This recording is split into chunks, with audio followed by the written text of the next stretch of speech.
நாடாளுமன்ற தேர்தல் முடிவுகள் எல்லாம் அறிவிக்கப்பட்டிருக்கிறது. அது முடிந்து புதிய ஒரு ஆட்சியும் கூட மோடி தலைமையிலே வந்திருக்கிறது. இப்போ அந்த ஆட்சி வந்த பின்பு ராகுல் காந்தியினுடைய செல்வாக்கு அதிகரிக்கிறதா அப்படிங்கிறத மோடிக்கு எதிரான மனநிலை இருக்கிறதா அப்படிங்கிறத இந்தியா டுடே ஒரு அதிரடியான ஒரு சர்வேயை நடத்தினாங்க. 2024 இந்த லோக்சபா தேர்தலில் பாஜகவுடைய பெரும்பான்மை இல்லாத நிலையில தான் எதிர்க்கட்சிகள் ஒரு ஒற்றுமையாக இந்த நிலையில தான் இந்த அதிரடியான கணிப்பை இந்தியா டுடே நடத்தியது. அதனுடைய தலைப்பு இந்தியா டுடேயின் மூட் ஆஃப் தி நேஷன் கருத்து கணிப்பில் என்ன சொல்கிறாங்கன்னா, தேசிய ஜனநாயக கூட்டணி தலைவிதியில் பெரிய மாற்றம் இருக்காது என்றும், ஆனால் காங்கிரஸ் கட்சி 100 இடங்களை தற்போது கடக்கக்கூடிய நிலையில் இருக்குது அப்படின்ட்டு இந்தியா டுடேனுடைய மூட் ஆஃப் தி நேஷன் இந்த மாதம் ஆகஸ்ட் 24 என்ற பேரில், அதாவது ஜூலை 15 முதல் 2024 ஜூலை 15 முதல் போன மாதத்திலிருந்து இந்த மாதம் 10 வரை ஓட்டர்ஸ் மூலம் அவங்க ஒரு கருத்து கணிப்பு நடத்தினாங்க. இந்த கருத்து கணிப்பில் 543 மக்களவை தொகுதியில், அதாவது நாடு முழுவதும் இருக்கக்கூடிய எல்லா மக்களவை தொகுதியிலும் ஒட்டுமொத்தமாக 40,591 பேர் இதற்கு அவங்க கேட்ட கேள்விக்கு பதிலளித்தாங்க. இது தவிர ஓட்டர்ஸ் நடத்தும் வழக்கமான வாராந்திர கணிப்பில் 95,872 பேர் அவர்களும் பதிலளித்தார்கள். இவைகள் எல்லாம் ஆராய்ந்து மூட் ஆஃப் தி நேஷன் அறிக்கையை இந்தியா டுடே தற்போது வெளியிட்டிருக்கிறது. இதன்படி 543 உறுப்பினர்கள் கொண்ட லோக்சபாவில் தேசிய ஜனநாயக கூட்டணி, அதாவது பிஜேபியோடு தலைமையில் இயங்கக்கூடிய 293 இடங்களை அவர்கள் வெற்றி பெற்றது. அதே சமயம் எதிர்க்கட்சிகள் கூட்டணி 234 இடங்களை கைப்பற்றியது. 2024 தேர்தலில் காங்கிரஸ் வெறும் 52 இடங்களில் மட்டும்தான் கடந்த காலம் 2024 தேர்தலுக்கு முன்பு அவர்கள் வெற்றி பெற்றிருந்தார்கள். 2019 தற்போது 2024 99 இடங்களில் காங்கிரஸ் வெற்றி பெற்றது. 10 ஆண்டுகளில் லோக்சபாவில் 14க்கு பின்பு எதிர்க்கட்சி தலைவரை நியமிக்கும் தகுதியை காங்கிரஸ் தற்போது பெற்றிருக்கிறது. வலுவான எதிர்க்கட்சியாகவும் தற்போது காங்கிரஸ் செயல்படுகிறது.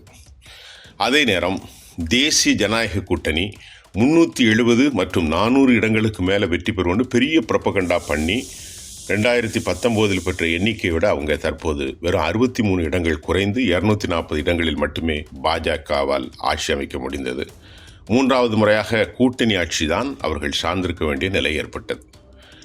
இதனை அடுத்து தான் நரேந்திர மோடி தலைமையிலான அரசு இந்த இக்கட்டான சூழ்நிலையில் தற்போது ஆட்சி நடத்தி வருவதில் நிலையில்தான் இப்போ தேர்தல் நடத்தினா முடிவுகள் எப்படி இருக்கும்? தற்போது தேர்தல் இப்பொழுது இல்லை, இருந்த போதிலும் மக்களினுடைய மன ஓட்டங்கள் குறித்து தான் mood of the nation India டுடேனுடைய எம்ஓடியின் கருத்து கணிப்பு நடந்தது. அதில் என்ன சொல்கிறாங்க அப்படின்ட்டு நம்ம பார்ப்போம். மறுபடி பாஜக தலைமையிலான தேசிய ஜனநாயக கூட்டணிக்கு இப்போது உள்ளதை விட 6 இடங்கள் அதிகமாக கிடைக்கும். இதன் மூலம் தேசிய ஜனநாயக கூட்டணி எம்பிக்கள் எண்ணிக்கை 299 இருக்கும் என்று சர்வேயில் தெரிவிக்கப்பட்டுள்ளது.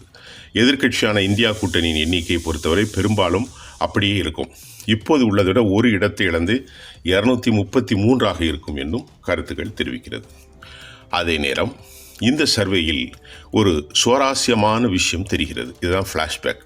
பிரதமர் நரேந்திர மோடிக்கும் ராகுல் காந்திக்கும் இடையான இடைவெளி குறைந்திருக்கிறது. அதாவது அடுத்த பிரதமராக இருப்பதற்கு யார் மிகவும் பொருத்தமானவர் என்ற கேள்விக்கு 49% பேர் நரேந்திர மோடி மிகவும் பிடித்தமான பிரதமர் என்று தெரிவு செய்துள்ளார்கள்.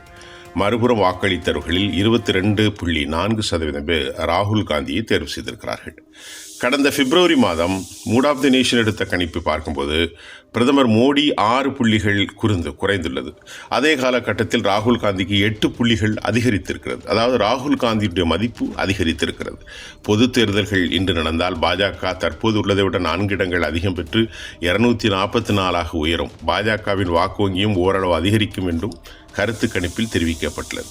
அதாவது பாஜகவினுடைய வாக்கு சதவீதம் கடந்த தேர்தலில் 37.7% 36.56% சரிந்துள்ள நிலையில் மூட் ஆஃப் தி நேஷன் சர்வேயில் பாஜகவுக்கு இது 38% கிடைக்கும் என்று கூறப்பட்டுள்ளது. ஒட்டுமொத்த தேசிய ஜனநாயக கூட்டணிக்கு 43.7% வாக்குகள் கிடைக்க வாய்ப்பு இருக்கிறதாகவும் சொல்லப்படுகின்றது. தேர்தல் களத்தில் தற்போது உச்சமாக உள்ள காங்கிரஸ் இன்று லோக்சபா தேர்தல் நடந்தால் 106 இடங்களை கைப்பற்றும். அதாவது கடந்ததை விட அதிகமாக கைப்பற்றும். 2014 44 இடங்களில் மட்டுமே வெற்றி பெற்ற தோல்வியை தழுவிய காங்கிரஸ் அடுத்த 5 ஆண்டுகளுக்கு பிறகு 8 இடங்கள் மட்டுமே அதிகம் பெற்ற 52 இடங்களில் தான் அவர்களால் வெல்ல முடிந்தது. 2024 தேர்தலில் 99 இடங்களில் வென்றுள்ளது. இன்று வாக்குப்பதிவு நடத்தப்பட்டால் காங்கிரஸ் கட்சியினுடைய வாக்குகள் 25.4% அதிகரிக்கும். அது ரொம்ப முக்கியமான விஷயம். ஒரு கட்சி 25% பிஜேபிக்கு எதிராக எடுக்கிறது என்றால் காங்கிரஸ் ஆல் இண்டியா லெவலில் மிகப்பெரிய கட்சியாக வளர்ந்திருக்கிறது. 2019 தேர்தலில் வெறும் 19.46% தான் அவங்க கடைசியில் பெற்றாங்க. இப்போது அவர்கள் 2024 21% பெற்றிருக்கும் போது இந்த மூட் ஆஃப் தி நேஷன் 25% காங்கிரஸுக்கு கிடைக்கும் அப்படிங்கிறாங்க. லோக்சபா தேர்தல் முன் நடத்தப்பட்ட மூட் ஆஃப் தி நேஷன் கருத்து கணிப்பில் நரேந்திர மோடி தலைமையில் தேசிய ஜனநாயக கூட்டணி அதிக இடங்களை பெறாது என்றும் பெரும்பான்மையோடு வெல்லும் என்றும் கணித்திருந்தது.